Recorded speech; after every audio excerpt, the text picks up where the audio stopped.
Bonjour à tous, dans cette vidéo nous allons aborder le cours consacré aux nombres relatifs en écriture fractionnaire et principalement les opérations sur ces nombres. Pour cela, nous allons compléter la fiche de cours qui se trouve dans l'espace des classes de votre ENT Arsène, la fiche numéro 1 de cours. Avant de compléter cette fiche, on va faire un petit commentaire sur l'activité numéro 2 de la page 56 que vous aviez à faire, sur laquelle vous retrouviez des additions, des soustractions de nombres en écriture fractionnaire. Alors, c'est des choses que vous avez vues en classe de 5e. La différence que vous allez rencontrer en classe de 4e, c'est que les nombres sur lesquels on va travailler ne vont plus être uniquement des nombres positifs, on va croiser des nombres négatifs. C'est bien pour ça que le chapitre s'appelle nombres relatifs en écriture fractionnaire. Donc ça va changer un petit peu la donne, il va falloir se souvenir des additions et soustractions de nombres relatifs. Mais sinon, pour ce qui est de la logique des additions et soustractions de fractions, ça restera la même chose.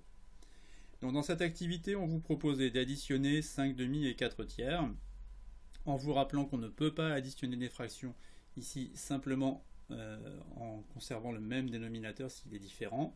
Et donc il y a des manipulations à faire avant. Pour ça, il faut trouver un multiple commun aux deux dénominateurs.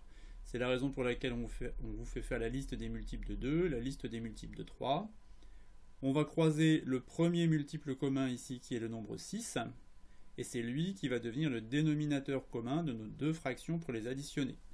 En multipliant par 3 au numérateur et au dénominateur pour la première fraction, en multipliant par 2 numérateur et dénominateur pour la deuxième fraction, on obtient ici 6 en dénominateur commun. La rédaction, elle, se fait de la façon suivante. On reprend les deux fractions qu'on modifie, puis arrivé ici, on garde le dénominateur commun et on soustrait les numérateurs.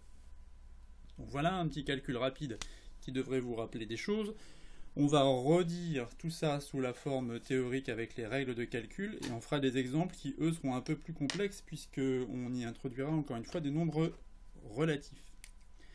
Allez, allons-y. Fiche de cours, règle numéro 1, règle de cours sur les additions et les soustractions. Pour additionner ou soustraire deux nombres relatifs en écriture fractionnaire de même dénominateur, première chose, on conserve le dénominateur commun et on additionne ou on soustrait, suivant le calcul qui vous est demandé, les numérateurs. Alors, ce qui se traduit par du calcul littéral, par la chose suivante, si j'ai deux fractions A sur C et B sur C, et que je veux les additionner, eh bien, puisqu'elles ont toutes les deux le même dénominateur, ça va être assez simple, on va conserver le dénominateur commun qui est C ici, et on va additionner les numérateurs pour le premier calcul, et on va soustraire les numérateurs pour le deuxième calcul. Deuxième cas qui peut vous être proposé, cette fois-ci on va vous demander d'additionner ou de soustraire des nombres relatifs en écriture fractionnaire mais qui ont des dénominateurs différents. Alors il faudra d'abord les mettre au même dénominateur par les manipulations qu'on a vues tout à l'heure et qu'on va revoir sur les exemples que je vais vous proposer maintenant. Ok, donc maintenant passons aux exemples avec des cas, alors pas forcément très compliqués, mais qui vont demander quand même un petit peu de technique au niveau de la manipulation des nombres relatifs. Très bien. Premier calcul qu'on vous propose de faire, on vous demande d'additionner les fractions moins 1 quatorzième et moins 4 septième. Donc ces deux fractions n'ont pas le même dénominateur, il va donc falloir manipuler tout ça. Et puis il y a un autre petit problème ici, c'est un moins qui se trouve devant le trait de fraction. Alors, ces deux problèmes vont se régler de la façon suivante. Premièrement, on va toujours essayer de ramener le signe qui est devant le trait de fraction ici au numérateur. Donc lui, le moins 1 quatorzième va se traduire en moins 1 sur 14.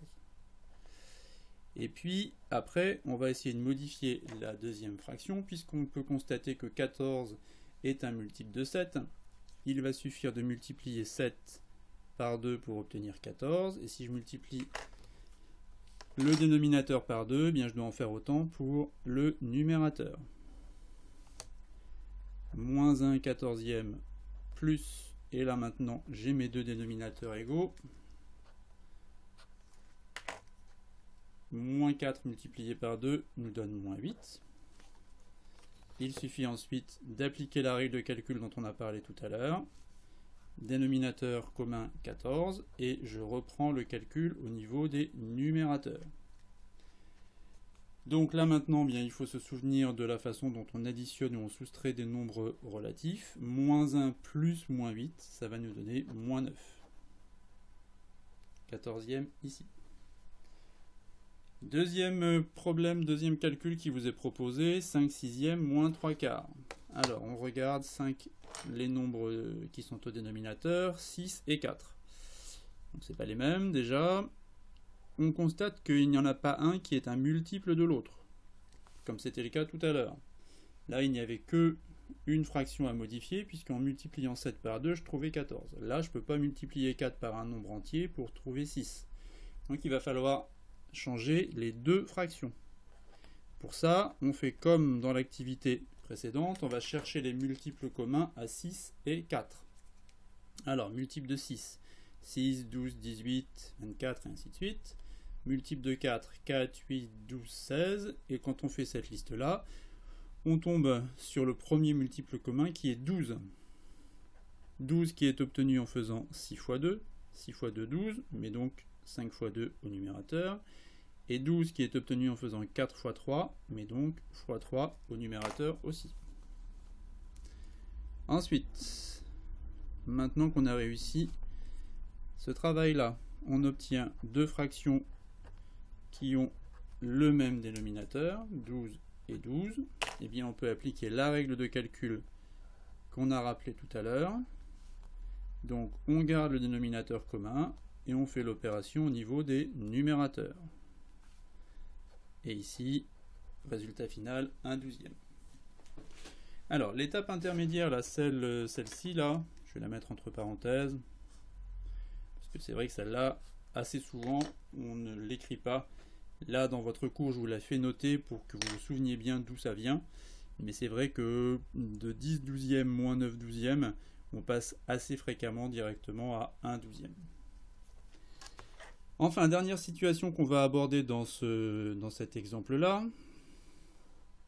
c'est le cas où on a un nombre entier qui apparaît dans notre calcul. Alors, pour ça, l'idée, ça va être de modifier l'écriture de ce nombre entier pour l'écrire sous la forme d'une fraction. Et évidemment, d'une fraction qui aurait la bonne idée d'avoir le même dénominateur que l'autre fraction qui intervient ici. Eh bien, il faut se souvenir toujours que la première façon de transformer un nombre entier en une fraction, c'est de l'écrire sous la forme d'une fraction dont le dénominateur est égal à 1. 2, c'est 2 sur 1. D'accord ? Alors, je le mets en pointillé ici, parce que ce 1 ici, en fait, il va être inutile dans la suite des calculs. Mais c'est pour vous rappeler la logique. Donc, 2, c'est 2 sur 1. Et puis maintenant, je réfléchis. Comment je fais pour passer de 1 à 3 ? Eh bien, 1, si je fais la liste des multiples de 1, ça ne va pas être très compliqué. 1, 2, 3, 4, 5. Donc ici, pour transformer ce 1 en 3, eh bien, il suffit de multiplier par 3. Mais si je multiplie par 3 au dénominateur, il faut en faire autant au numérateur.